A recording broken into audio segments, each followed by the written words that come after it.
stop that. Hi, Ernest. Do you want to tell us about you? Okay, 1 second, Janet. I live over on West Grand Boulevard.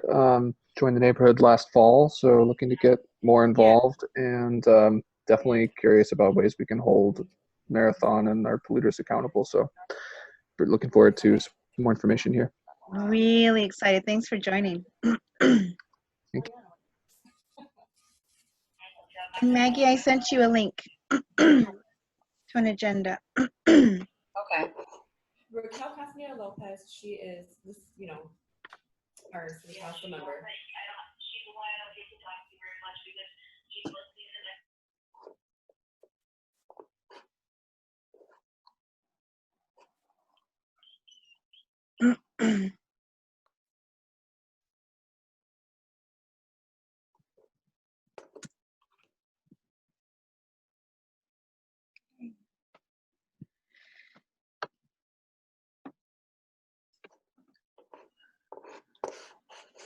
See, we've got about 15 people joining in just a few minutes.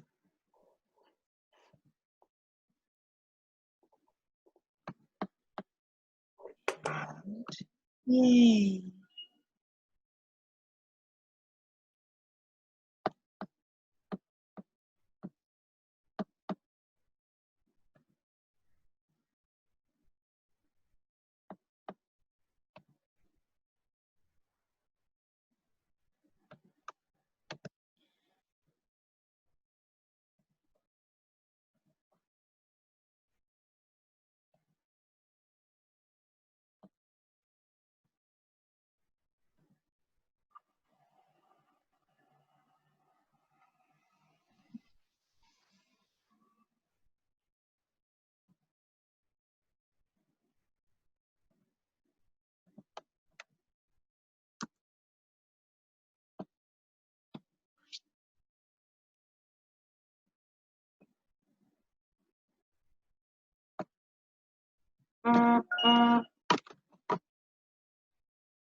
Hey, Raquel, Craig here.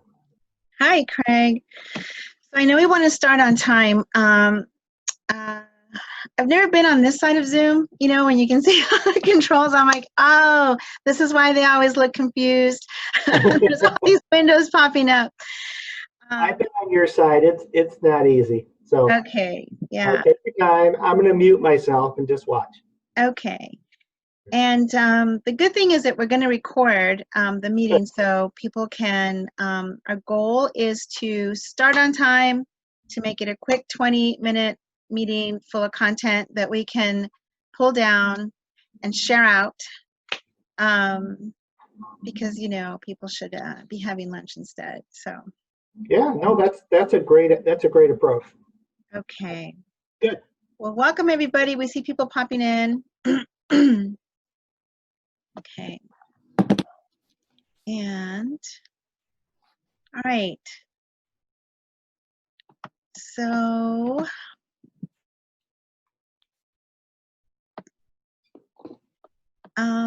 welcome again. Thanks for jumping on to a quick community call. We have 4 or 5 days to kind of talk through some information and make comment. The deadline is July 13th. And so we will send out after the meeting any documents that we have, any notes, or if there's any other questions that people have. For this meeting, we will stay on mute, and then you can put all the questions in the chat. And if we don't know the answer, we will get it. Maggie will figure it out, or we'll go to an expert if there's another question. But for now, Maggie, would you like to introduce yourself? Which one are you? Sure. Thanks, Raquel. And folks, if you want to put in the chat your name and if you're with an organization or what neighborhood you live in, feel free to throw that into the chat box too, so we can learn a little bit more about folks attending.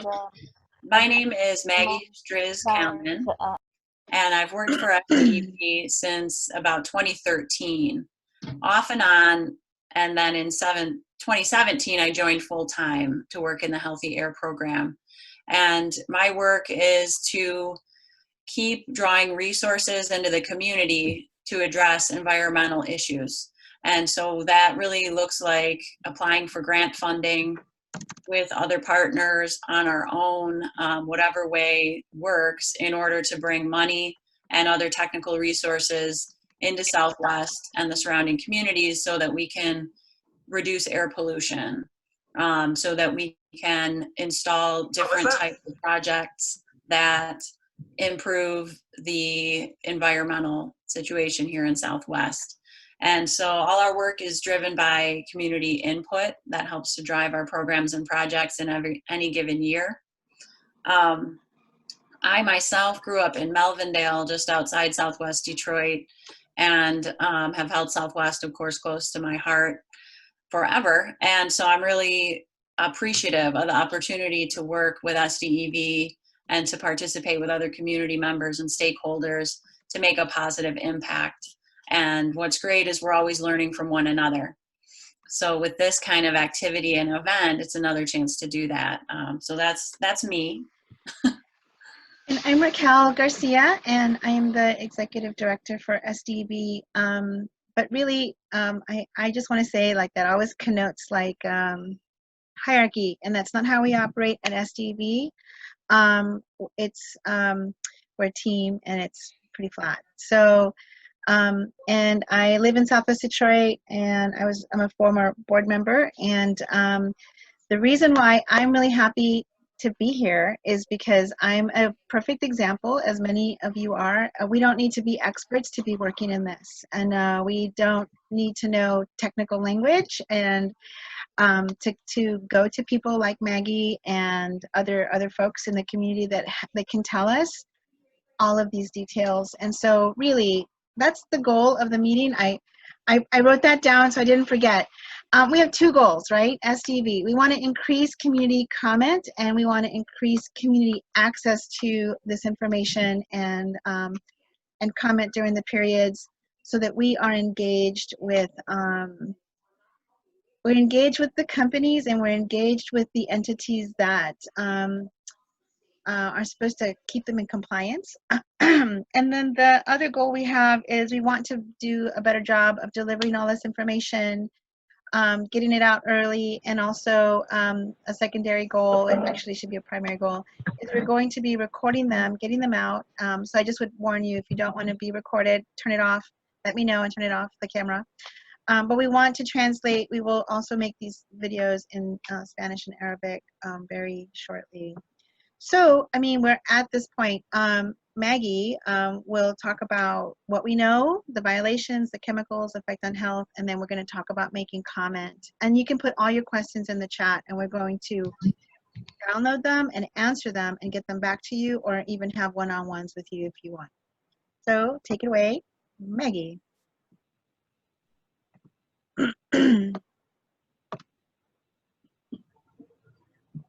Okay, I should be off mute now. I am working to share my screen. So you all should see probably two items. And what I'm gonna do is make larger one. Our goal, like Raquel said, is really to make this just a nutshell information. There are lots of folks on this call who can also add more. So if you have questions or additional comments once I share these details, feel free to chime in. This can be a discussion. But what we want to do is show some of the materials that the state puts out that explain what happened, so that they're familiar to people if you haven't seen these resources before, so that you can see how to access the information and what the direct ways to respond. So once I share some of what happened and the latest information, Raquel is also going to demonstrate how to submit comment. And that's really what we want to get through today, is what happened, share some suggested comments if people want to use talking points in their comments back to the state, and get questions, share out what you all may want to add to this too. So what we're looking at here, you should see a document that says proposed enforcement summary. And this is something that we can link to also. We'll get these resources to everybody if you haven't seen them yet. But when the state puts out a violation notice or an enforcement action, they will share also some materials that are intended to help residents, anybody interested, learn what they need to know about what happened. So this proposed enforcement summary says which corporate entity is the permit holder who's supposed to stay within certain air pollution limits or other types of pollution limits. And it says, when does the comment period close? So you see that here, July 13th is when the state will stop accepting comments from the public about what the public wants to see done in this case. And then it gives some information about the permit holder. What do they do? In this case, U.S. Steel produces steel products, hence the name. And then it says, what is this thing anyway? A consent order is, I call it the equivalent of a ticket that we might get if we are speeding on the highway. We're supposed to stay within certain speed limits. If we don't, we risk being cited. And so the same thing is true with pollution regulations. If an entity is supposed to stay under certain air pollution limits and they go outside of that, then they can and should be held accountable. It's just a part of doing business. So what happened? From August 2017 to June 2019, the state, the Air Quality Division, was aware of several exceedances, several times that U.S. Steel put out more air pollution than they were allowed to do. And so the state issued violation notices saying, you went outside your bounds, you got to be inside your bounds. And so they also say what it was that was done wrong. So a certain part of the operation is called a pickle line. And there are certain ways you're supposed to operate that equipment in order to stay within those air pollution limits. So they kind of explain, what does that mean? In this case, the company was operating it outside of the minimum flow rates. And what was the actual pollutant that was kicked out from some of the operating equipment as well? Hydrochloric acid is the primary pollutant other than particulate matter that is involved with this issue. And then this, exceeding the visible emissions limits for several processes. Why does that matter? That gets at particulate matter, soot, dust, that's made of lots of different compounds, that the visibility, how thick that cloud of smoke, I'll call it, is, tells the state that, or the company, that it's beyond what it's allowed to. And there are ways that the companies know to stay within that. So it seems to me, when I've learned a little bit about this, where it's like, wait a minute, you're telling me that there's a plume of smoke and it should only be so cloudy, it should only be so thick, and that's how we know if it's a violation or not. In this case, yeah, for some of the operations, that's how they know. And in other things like hydrochloric acid, there are air samplers that would collect and know what chemical compounds are in the pollution that's coming out. So that's kind of the nutshell of what happened. And this summary shows folks what, in short, occurred. Now, the other thing that the state does, and they're starting to do more of, they hold public hearings. So those are meetings where people can attend and learn more from the state about what happened and provide comment directly at that time. What the state is starting to do also is hold information sessions in addition to those formal hearings or meetings to collect comment. And so the state did that. And we'll get into how do you access that after the fact, because there are recordings of those informational sessions. But that is what happened. U.S. Steel exceeded, went beyond its pollution limits, and the state is now basically checking them for that. So then, what does the proposed consent order require? The consent order is that ticket, that thing that says, well, more the sentence. The ticket is the violation notice. The enforcement or consent order says this is what you're going to have to do about it. So the company has to pay a fine, and they have to follow a compliance program to prevent more violations, similar violations. So this document again shares what is that. The company has to meet the hydrochloric acid emission limits and the visible emission limit. So it's kind of obvious, right? You did this thing wrong, you have to do it right. They need to submit a plan to repeatedly test to show that they're meeting those emission limits, particularly the hydrochloric acid. And various other things. I'm not going to get too far into the details with the updated operation and maintenance plan, malfunction abatement plan. They need to conduct more frequent visible emissions readings. So that's where they'll be required to look at the cloud of smoke from any smokestack to see how opaque or transparent it might be. How easy is it to see through the thing? And track that. And if it goes beyond what they're allowed to do, they have to submit that to the state that they're beyond it. This calls for quarterly reports to the state with corrective actions for any exceedances. And they need to upgrade a slag pit spray system that was part of the problem and part of why they were not under their pollution limits or within their pollution limits to begin with. Okay. And then as far as the money, the fine is just under $80,000 that U.S. Steel is being told they need to pay to the state. And that goes into the general fund. That's any money the state comes in, and the state can use it in any way that they want to. U.S. Steel has also voluntarily offered to spend $300,000 on what's called a supplemental environmental project. So that's something that is intended to benefit the community, that should be focused on some type of environmental benefit that is another way to come correct on the problems that are cited here, are listed here.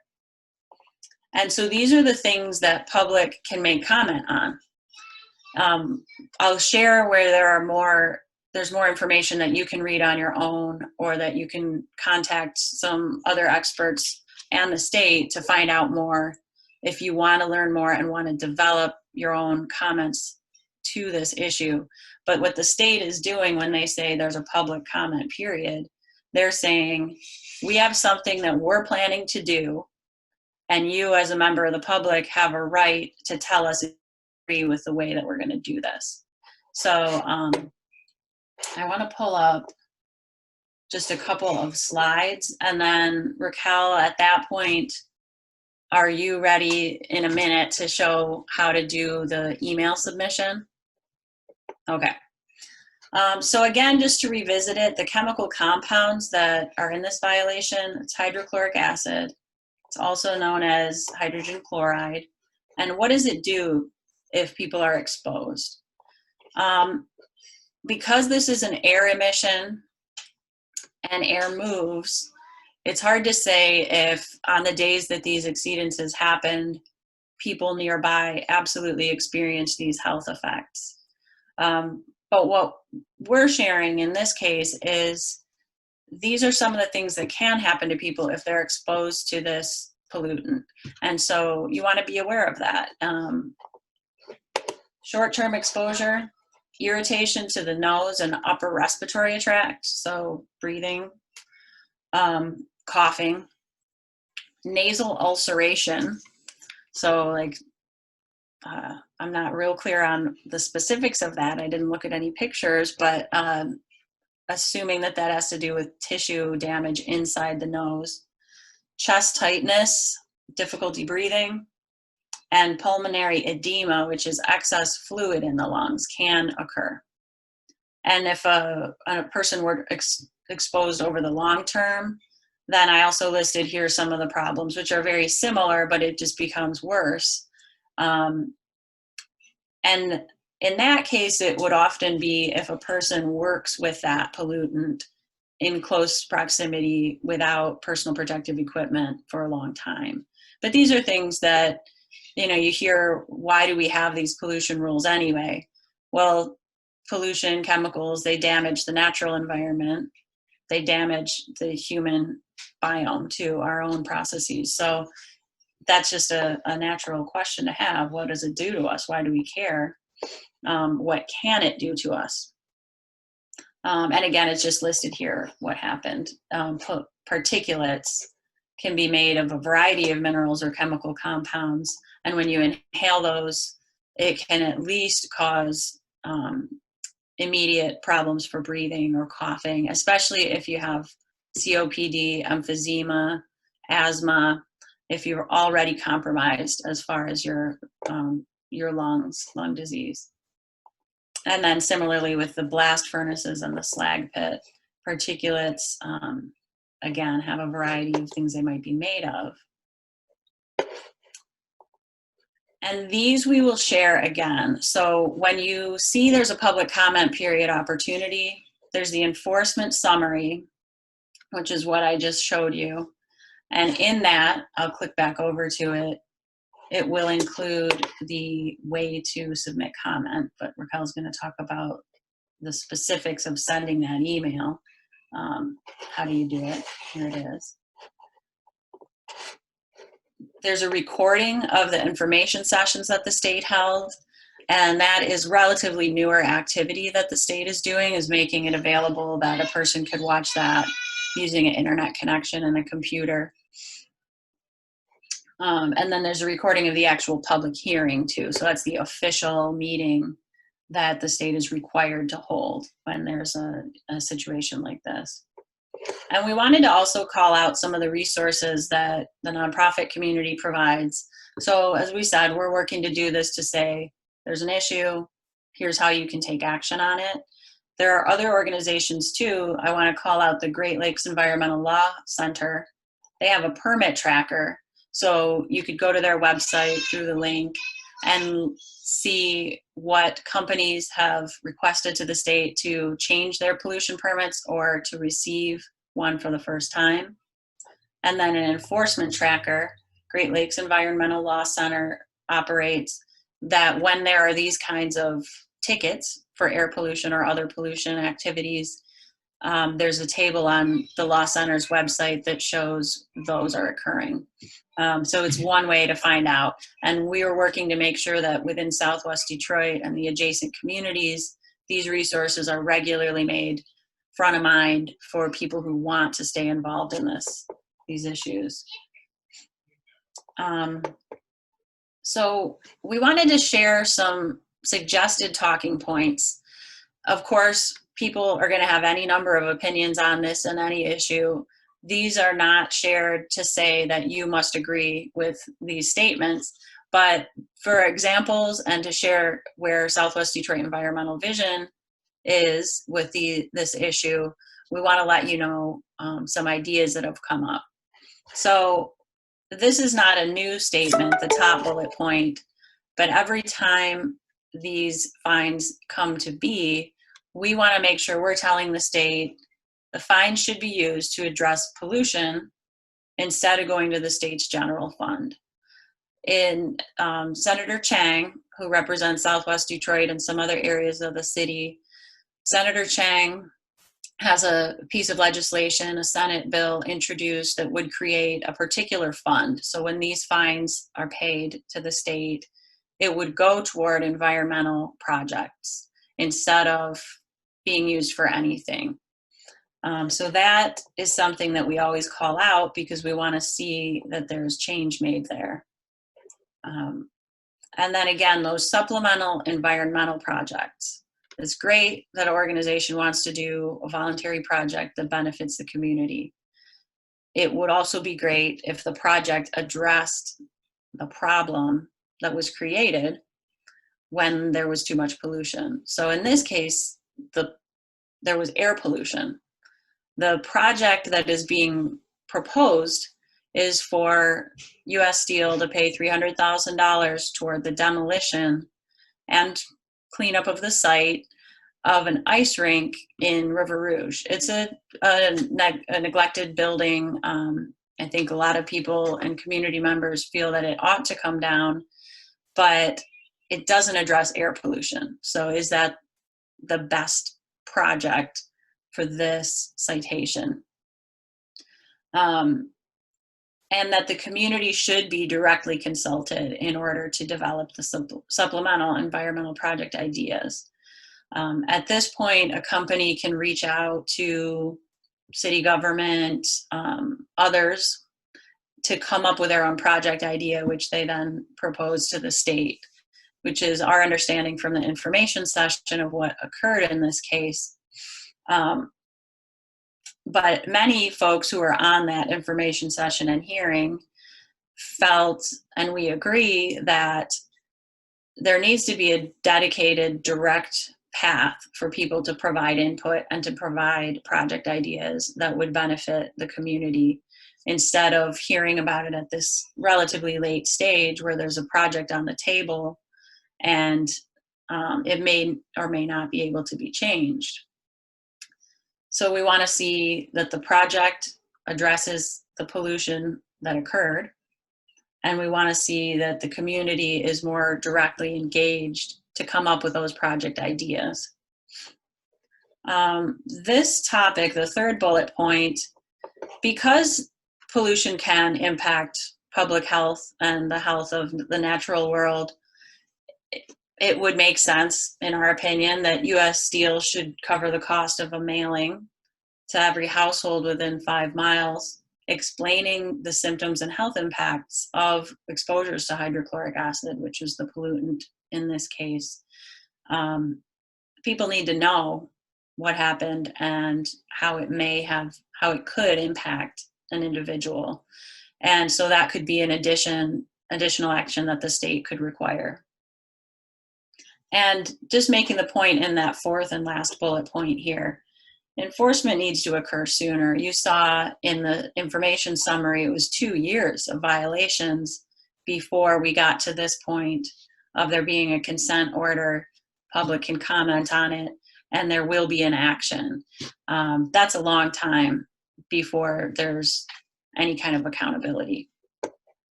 Okay.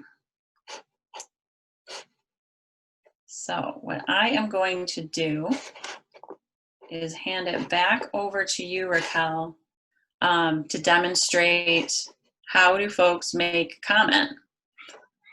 The comment period is open until Monday, so you got time over the weekend to think about it. And I'm going to mute myself now. Yeah, and I really like that, Ernest. I mean, I think what we're trying to do is collect all the ideas and share them back out with the community so that, so that we can track those kinds of things. So that's the second truck driving by my house, just so that you guys know. We're also working on anti-idling and the truck routes, and this is another example. We'll send out an email on that. That's a separate topic. So one of the things that we've gotten from the community is a lot of feedback saying, I don't know the technical language, I don't know what to write, they didn't feel comfortable, but they felt like they wanted to write something. And one of the things we wanted to show was just, let me see, here we go. Okay, so I don't know if I can share several screens or so. Somebody give me a thumbs up if they can see that. See a list Okay. of Yes. Okay. So the few things we want to just tell everybody is that Maggie and I are signing up for lists, and we get this, information in our inboxes. We also have to go up and find it. It gives you a description of how to make comments. You'll see here there are several ways to submit comments. You can send them in writing, you can send them via email, or you can call them in. So we're going to send it via email.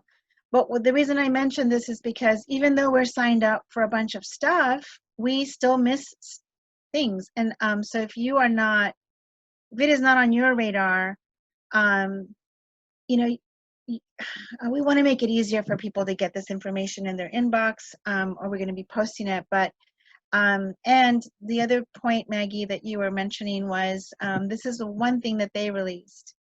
There's also another list of other people that are releasing toxins, and we should attach something about a toxic soup, because one person could say it's only one chemical, but now you're adding Marathon, now you're adding various others. And so that is something that becomes difficult to kind of get because they're only addressing themselves, right? So here's my email to Miss Moran, and it's a simple email. I often feel like I want to add more things to it as well. So I'm letting her know. She already probably knows my name. I'm adding comment as a resident, but I also work for SDV. And Maggie, talk me through that comment. We should not have 2 years, right, worth of violations. I feel kind of stressed out writing an email in front of people. Before action is taken, right? More of the money, and more of the money fine should address the pollution in the community, in the impacted community, right? So Yeah. I also wrote a few other notes. We will make a very formal comment and also post it on all of our social media. What we're also asking, if you can, is to copy either me or Maggie or both, because we would love to know what you're thinking, know that they're getting it. I'm just going to add one last thing. And if you have any questions, put them in the chat, right? So I want to just mention that I'm asking for a response. I would like to know, right, specifically what chemicals they are releasing. Of course, it's on that piece of paper, and the direct effects on health. I want it in writing from the state. I also want to know how far the reach, how far is the reach, and what is their outreach. That's another thing that the other comment that we made when we were on the actual comment period in June. What is the reach of the outreach? And I'm asking for something, and I would like a response in writing. So that usually helps them. Usually they take it a little bit more seriously if you say, I'd like something in writing from you, or I'd like for you to respond. So I'm just going to submit. But I won't submit yet because I want to take off the other sample of an address. But I will submit today. And it's that easy. So it can be as informal. You can also loop in your friends and get them to make comments. And yeah, so I mean that's kind of all I have. I know wonderful Nick Leonard is on. I don't know if you would like to say anything. We'd like to keep the call kind of short for everybody, but I mean he's got so much information. I don't know if there's anything we missed. Yeah. Yeah, just one thing that I sort of noticed with this consent order is the U.S. Steel had an identical issue in 2015, the same piece of equipment. Their sort of spray nozzles on their pickle line basically were worn out and weren't controlling their hydrogen chloride emissions. And so they basically same issue. They had a consent order in 2015. Now it's almost identical issues, in 2020. And so, and we don't see, I don't think, enough of a difference in the the consent orders between 2015 and 2020 to sort of show that this won't happen again in another 5 years. One of the conditions is, they have to replace all the spray nozzles on their pollution control equipment every 90 days. Well, they were required to do that, in their last order, and it apparently, didn't work. And so one of the things that we're going to be asking, and that other people can ask, is what's different about this order than the one that was issued in 2015 to make sure that this doesn't happen again. Great. So I also just read Teresa's comment, and we'll add that to the list because I think,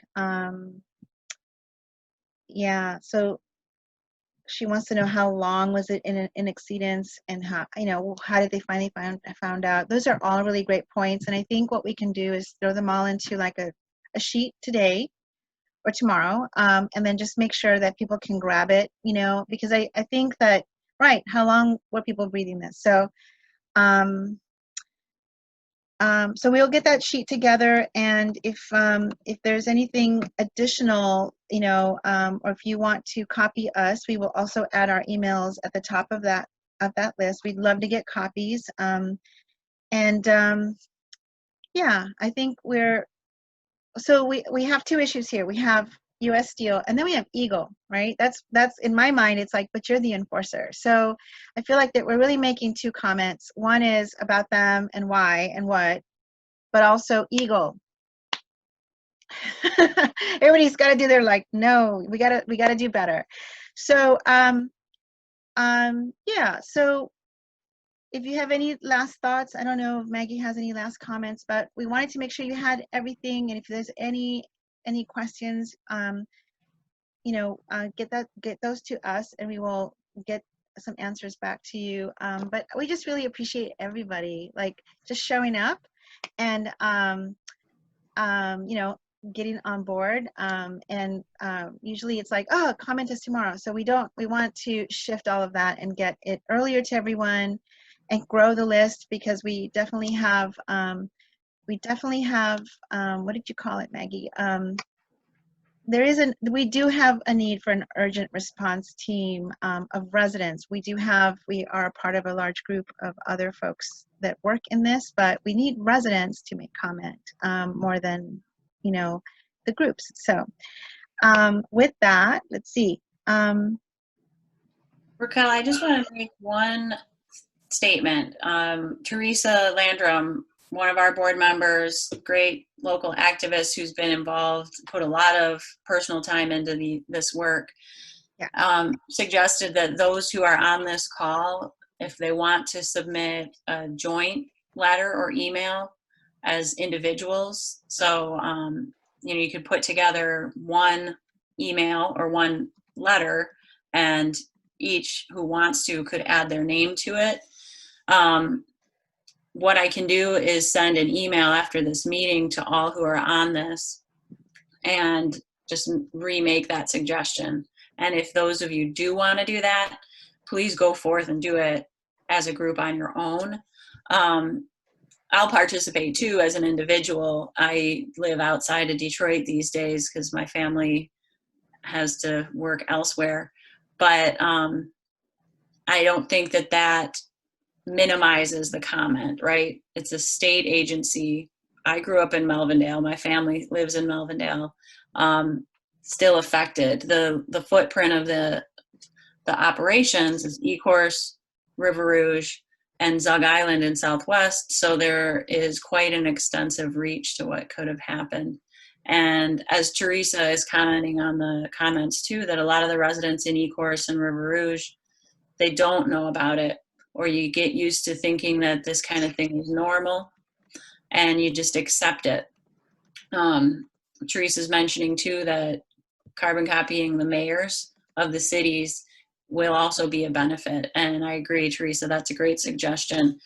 And that's what we want to have at these web meetings here that we're doing, because we can't do them in person, is have these ideas go back and forth so that we can make the biggest impact possible. So we'll respond by email this afternoon with these ideas. We'll work to get that letter going. SDEV as an organization will make comment, and then this could be a separate letter that is signed on to by individuals. And there are other resources that can come into play, like we mentioned, through Great Lakes Environmental Law Center or others. We're not trying to recreate what others are doing. We want to make sure people in Southwest and the surrounding area know about the enforcement, know about violations, know how they can take action. And so the next one that we're planning to do of this is next Thursday, same bat time, same bat channel. And it's going to be about construction equipment operating in and near Southwest, and specifically about the city's anti-idling ordinance that's supposed to reduce diesel emissions, and truck routes and where trucks can drive and ought not drive. So that'll be the topic next week, Thursday, 12:30. We have the hour blocked, but we really want to keep it so people can come in and come out and go about their day. And as Teresa mentioned, just to reiterate, the project to tear down the Veterans Memorial Ice Arena in Rouge, it doesn't address air pollution. So it's a project that maybe people want to see happen, I don't know, but it doesn't address air pollution. Yeah. And that you can make comment about that, yes. So we'll send an invite to everyone. You can decline next week, but either way, I know people get busy. Our goal is, lastly, another goal is to take these videos, put them on YouTube, and then throw them into other pieces of social media, because we think of all the residents in Southwest. They're all accessing information differently, and that's the purpose of, like, all right, let's figure out a way to get to everybody. So thank you, everybody. Well, before we cut off, are you able to unmute Teresa? She'd like to make a comment. Oh, absolutely. The group. Oh, she's unmuted. Okay. Okay. Thank you, everybody. And one thing that is not being pointed out, the address of U.S. Steel is in E-Course. The SEP addresses River Rouge, tearing down the old vet ice rink. And we also have to be mindful that I worked on a transition team years ago regarding SEPs and U.S. Steel. This SEP does not address the inclusion of E-Course, which U.S. Steel is in, as well as there is money being allocated through grants from the county that may address tearing down of this ice arena. If that's the case, then they are double dipping. The city of River Rouge and Great Lakes is allowing double dipping to go on. So we have to, if we compose this letter, we have to address the issue that U.S. Steel is in E-Course. Where's the SEP to address E-Course as well? Okay. And if there's any monies that may be allocated for that specific project, that this be investigated, and that the city of River Rouge does not be allowed to double dip using the $300,000 monetary fine toward, what the SEP monies. Yeah, that's a really important point, Teresa. Thanks for sharing that. And I've got it in the notes, so we'll include that in the follow-up email as a suggested comment. Simone, do you want to share your comment verbally, or would you like me to read that?